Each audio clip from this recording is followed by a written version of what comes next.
Good afternoon বন্ধুরা, শুভ দুপুর। চলে আসলাম দেখো দুপুরের রান্না নিয়ে।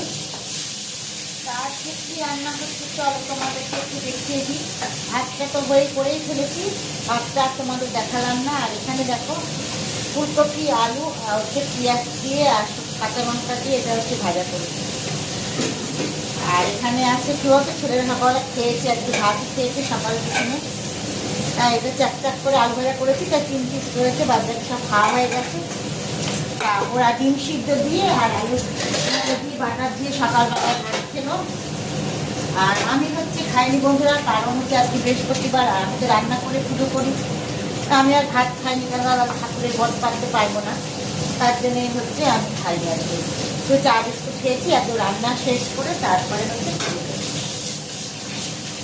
আর এখানে আজকে করছি কাতলা মাছের ঝোল। দেখো কিছু কাতলা মাছ ভাজা হয়ে গেছে, আর এখানে আমি কিছু বড়ি ভেজে নিয়েছি, দেখো বিউলির ডালের বড়ি। আর এখানে তোমার গাছের থেকে কিছু শিম তুলে নিয়ে এসেছি। আর তোমার আলুটা ঘরের গাছের না বন্ধুরা, তা শিম আলু দিয়ে বড়ি দিয়ে কাতলা মাছের করবো আজকে পাতলা ঝোল। তাহলে চলো দেখতে থাকো। আর আজকে হচ্ছে এই কাতলা মাছটা আমার ফ্রিজেতেই ছিল বন্ধুরা, আজকে কাতলা মাছটা আনা হয়নি।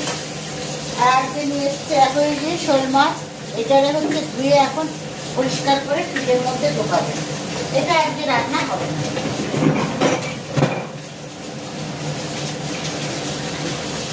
আর এদিকে মাছটা আমার ভাজাও হয়ে এসেছে।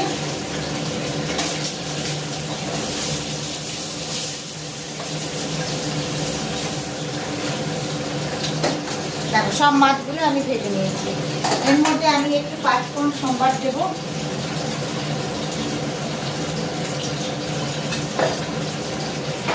দেখো একটু 5 ফোড়ন নিয়ে নিয়েছি। আর এর মধ্যে ধুয়ে রাখা শিম আর আলু তা বেশ দিয়ে দিলাম, একটু লাল করে ভেজে নেব।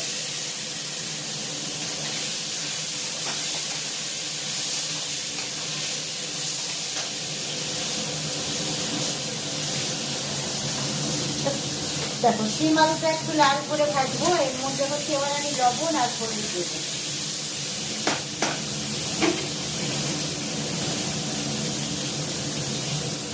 দিয়ে দিলাম পরিমাণ মতো হলুদ।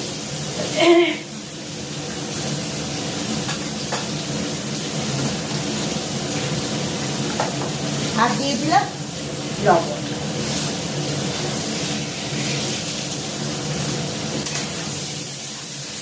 তা আলু শিমটাকে আমি একটু ভালো করে লাল করে ভেজে নেব।